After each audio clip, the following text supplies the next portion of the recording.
mungkin teman-teman artis yang ingin terjun ke dunia politik, ini pelajarannya harus diambil, bahwa dunia politik itu sangat keras, kejam, dan terkadang keji. Ya seperti ini contohnya. Ibu hakim yang saya kenal pertama kali yang mengaku dirinya sebagai artis, yang kemudian bersangkutan sendiri yang mengaku bernama asli Lukman. Aku dilahirkan dari desa Kedokan, kemudian karena ketidakmampuan orang tuanya, sehingga kemudian diadopsi dan dibawa ke Cilacap. Setelah yang mengadopsi ini pun juga meninggal, kemudian mencarilah keluarga orang tuanya.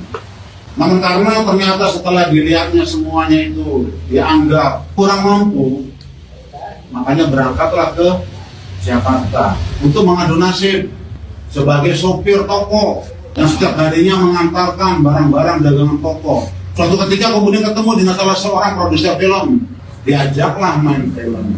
Dan disitulah kemudian secara gratis berubahlah nasib seorang Lukman yang kemudian diganti menjadi namanya Luki Hakim.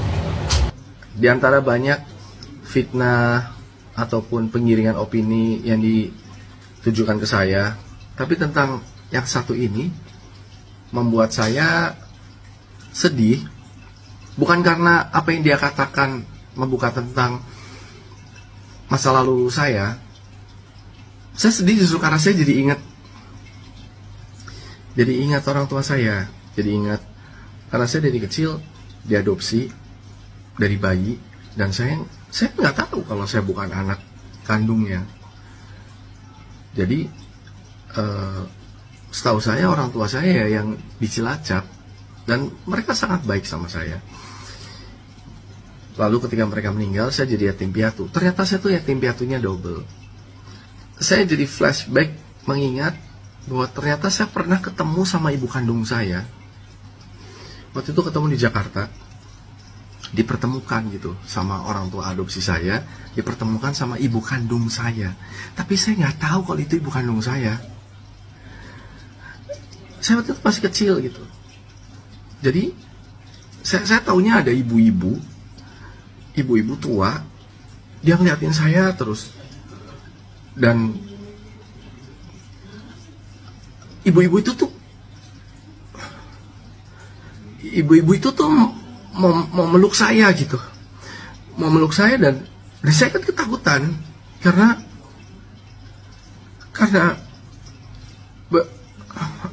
itu kan di mata saya itu orang asing gitu. Cuman dikenalin, ini ada Ibu Wati namanya, Ibu Wati mau meluk saya, tapi saya takut. Ya udah, saya cuma ingat itu. Terus saya ngeliat, tapi saya rada lupa ya, cuma saya lihat itu ketika saya waktu itu saya masih kecil kan, pas mandi di rumah itu, rumah kecil, rumah petak di Tanjung Priuk, itu rumah kecil. Ketika saya mandi, pas lagi mandi tuh baju saya tuh diciumin gitu, bajunya diciumin karena sayanya nggak mau diciumin. Dan saya nggak tahu kalau itu ternyata ibu kandung saya. Terus ketika orang itu meninggal, yaitu ibu kandung saya diminta suruh datang. Saya masih kecil juga tuh, masih kelas 5 SD kelas 5 SD kalau nggak salah, saya lupa, apa kelas 6 SD.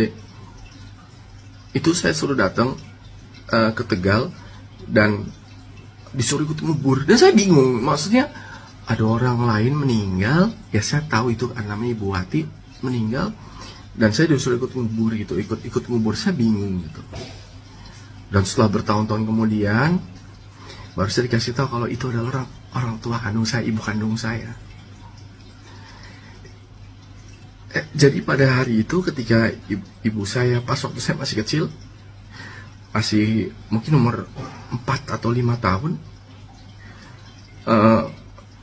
berarti waktu pas pertemuan itu kan si ibu kandung saya tuh pengen meluk saya, tapi kan saya takut karena saya kan nggak dikasih tahu kalau itu ibu kandung saya. Ibu kandung saya itu dari orang yang sangat gak punya, orang yang sangat-sangat gak mampu, orang yang sangat-sangat tidak mampu. Dan saya diadopsi di keluarga yang lebih mampu, keluarga yang berada gitu. Saya sempat nanya kenapa saya nggak dikasih tahu dari kecil. Ya karena mungkin takut nanti psikologi saya bermasalah ketika tahu kalau saya itu ternyata bukan anak kandungnya. Saya memahami itu semua, dan saya tidak marah pada siapapun. Saya nggak marah sama orang tua adopsi saya karena beliau-beliau itu begitu baik sama saya. Saking baiknya sampai saya nggak tahu kalau saya ini ternyata anak adopsi. Tapi saya tetap sedih bahwa ada seorang ibu yang lihat anaknya, waktu saya kecil itu saya lucu gitu. Saya lihat foto saya juga kelihatan anak kecil yang lucu gitu kan, dari kecil saya lucu. Pasti ibu kandung saya kan pengen banget meluk saya kan, pengen banget meluk saya. Tapi saya nggak mau. Dan pertemuan berikutnya adalah setelah ibu kandung saya sudah jadi jenazah dan saya disuruh ikut ngubur itu pakai tanah, lempar tanah. Kalau tujuan Anda ingin membuat saya sedih, Anda berhasil. Luar biasa. Ini bukan aib yang saya tutupin, bukan. Karena saya nggak pernah malu. Punya latar belakang dari keluarga yang sangat nggak mampu. Saya nggak pernah malu. Saya nggak pernah mengaku kalau saya ini anak orang kaya, anaknya siapa. Orang yang mengadopsi saya pun juga bukan orang besar, orang baik, sangat orang baik. Yang mengadopsi saya orang baik, orang berada gitu. Bukan orang kaya raya, tapi sangat baik sama saya, sampai saya itu tidak bisa merasakan kalau saya itu adalah anak adopsi karena saya diperlakukan dengan penuh kasih sayang. Tapi biar gimana pun, saya ingin tahu jati diri saya seperti apa, asal usul saya. Setelah saya tahu saya anak adopsi, saya cari tahu. Dan di press conference ini juga menceritakan bahwa saya pernah jadi supir di Jakarta. Benar, memang benar Mas Pendi, benar saya pernah jadi supir. Saya pernah satu hari itu cuma bisa makan sekali. Kalau sekarang saya memang diet karena bisa gendut gitu kalau kebanyakan makan. Tapi kalau dulu tuh pengennya makan cuma nggak mampu. Saya ngerantau di Jakarta, saya nggak mampu naik ojek dulu kan, ojek atau apa. Saya tuh cuma punya uang mampu sekali untuk naik bis, sisanya saya jalan kaki. Makanya sekarang saya bisa jalan kaki sampai 10 kilo satu hari, nggak capek. Kalau di treadmill itu saya bisa jalan kaki 10 kilo, saya nggak capek karena dari zaman kuliah itu saya memang jalan kaki.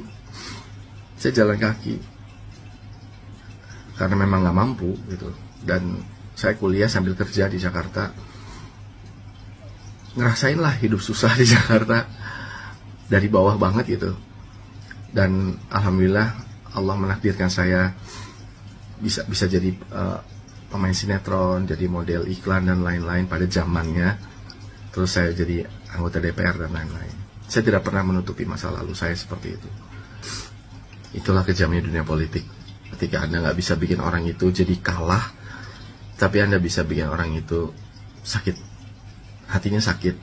Mbak, kalau Mbak sakit hati sama saya dan pengen bikin saya sedih, pengen bikin saya nangis, udah berhasil Mbak, udah berhasil.